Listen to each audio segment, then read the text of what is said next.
Hello, dear one. Thank you so much for making the time to be here. I know I say this every time, but I really mean it. When I almost lost my life 19 years ago, it really showed me the importance of time and everything that's in my life. And so I don't take anything for granted anymore. And I want you to know I appreciate your making the time to watch this video and being here. For those of you who don't know me, my name is Leslie Bridger. I'm an author, speaker, certified health and wellness coach, meditation guide, and nature photographer. In this video, I'm going to be talking about or addressing the feelings you might be having about learning to love yourself more. In the book, I'm going to be reading from a section called Yikes, I'm Scared. It's in the section Learning to Love Yourself More. Stay tuned.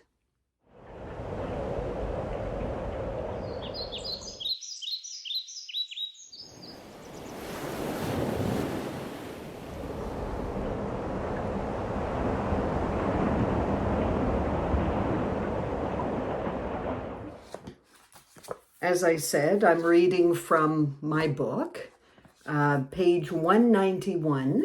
It's in the Step 2 Love Yourself More section. And it is titled, as I already said, Yikes, I'm Scared.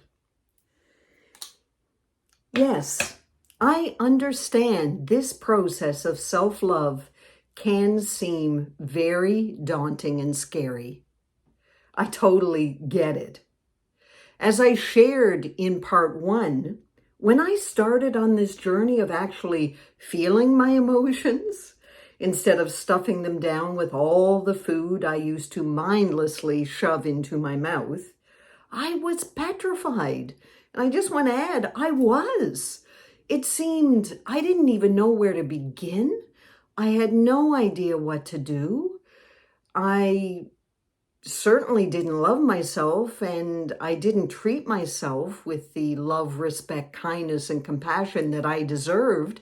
It was such an unknown area for me. I felt lost.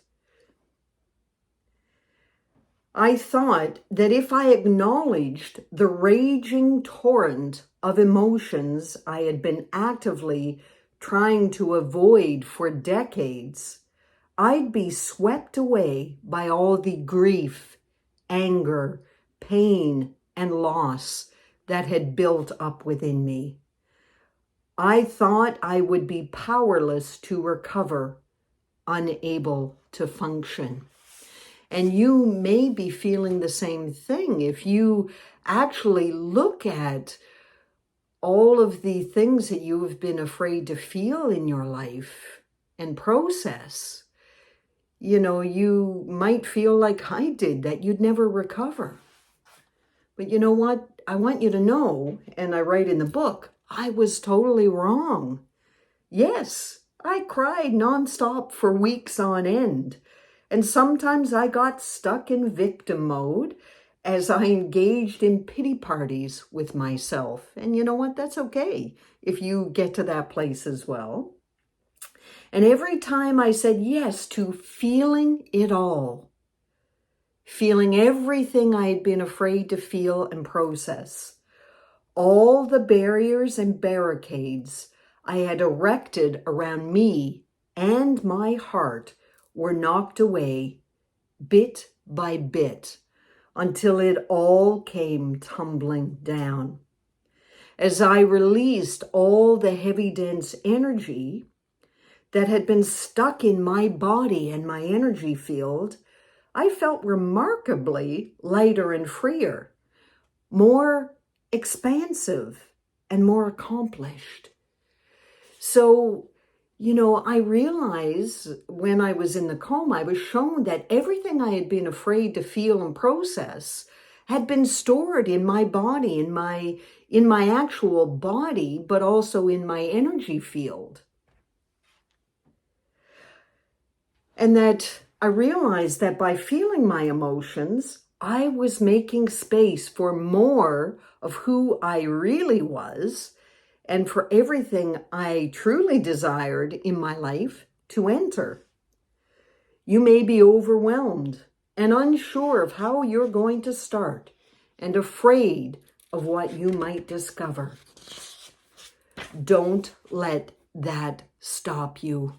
I let it stop me for so long. And what happened, I was the unhealthiest, unfittest, unhappiest I had ever been in my life because I was afraid to process the things that the things that I had been through. And what I realized, they were building walls that were becoming almost impenetrable, meaning that I didn't truly feel anything anymore other than feeling numb. And maybe you know what I'm talking about. So I'm here to lovingly remind you that this is a safe place. And when you learn how to connect to your higher self, that part of you and your team of divine helpers, which I'm going to share in the next part of the book, will help you actually process it, feel it, and release it and let it go. If you don't make a commitment to yourself to do this, you will be stuck in a mind, a body, and a life that is filled with chaos, suffering, and disease.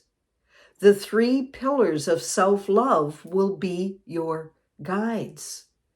Over time, acceptance, self-compassion, and forgiveness will become your new friends. And if you haven't watched that video, I would encourage you to watch the video about the 3 pillars of self-love. That will help you on your journey. When you're struggling, remember to ask for guidance and support from your higher power in whatever form feels right for you. That's why step 1 of part 2 of my book is taking back your power, which is remembering that you're a spiritual being in human form. That part of you is there to help you in every area of your life, to experience more joy and happiness, to feel everything that you're feeling, to help you move through whatever chaos and trauma you might be experiencing right now, so that you're able to release it and let it go. Maybe it means calling upon your inner wise self or your team of divine helpers, angels, archangels, or spirit guides. Or perhaps you'll consult Mother Earth, or whatever feels right for you. These are just some of the many ways that are available to you for connecting with your all-knowing higher self. And I just want you to remember, you are an amazing being who is worthy, who deserves to be happy, healthy, and fit. So what I'm doing right now is reading from the step 2 overview, clearing out energy that has disconnected you from this knowing, weighing you down for years and possibly decades, which it was decades for me, will make space for more life-giving energy to take its place. I'm here to remind you that this works. I had almost died to truly remember and tap into the knowing that we are all born with. And my mission is to help as many people as possible rise up to their higher selves, to actually allow all that they are. It's not about doing more. It's about being present with all that you are. The more you release what doesn't serve you, the more your authentic self will shine. Learning to love yourself exactly as you are right now, at this moment, raises your energy field, which lifts you out of the darkness in which you may feel trapped. This allows you to see the vibrant, healthy, and fit you that was just waiting to be revealed. And I talk here that the daily sacred practices that maybe you've started, I talk about in step 1, that's where the foundation is laid, that doing these daily sacred practices help open up your energy field and lay the groundwork needed as you start on the path of loving, honoring, and respecting yourself more. I want you to hear this with with an open heart. I had almost died to understand that the love and respect and compassion that I was looking for outside of myself would never happen until I learned to treat myself the way I wanted to be treated. And I know that might be difficult to hear, but you are worthy. You're a beautiful being. You are. You are divine love at your very core. As a sacred spiritual being, you've been designed to give and receive copious amounts of love. There is an infinite, eternal source of this unconditional love readily available. Inviting your soul to be a part of your daily life is the connection needed for the flow of self-love to begin. And I just want to read again, I probably did it already in another video, but the opening to step 2, love yourself more, is love is the answer, and it begins with self-love. These were the words that stuck with me when I came out of the coma. I knew if I wanted to heal above and beyond the odds, if I wanted to create a life filled with hope and possibilities, I needed to love myself more than I ever had. That meant becoming aware of all the ways I had not been caring for myself so that I could start making better choices. You are a beautiful being of light, dear one. I am here to help you uncover, to just allow this part of you to be actively present. I love you. I believe in you. I'm here to remind you that you've got this. You are a beautiful, beautiful being of light. I'm sending you much love and big, big, big, big, big, big hugs. Bye for now, dear one.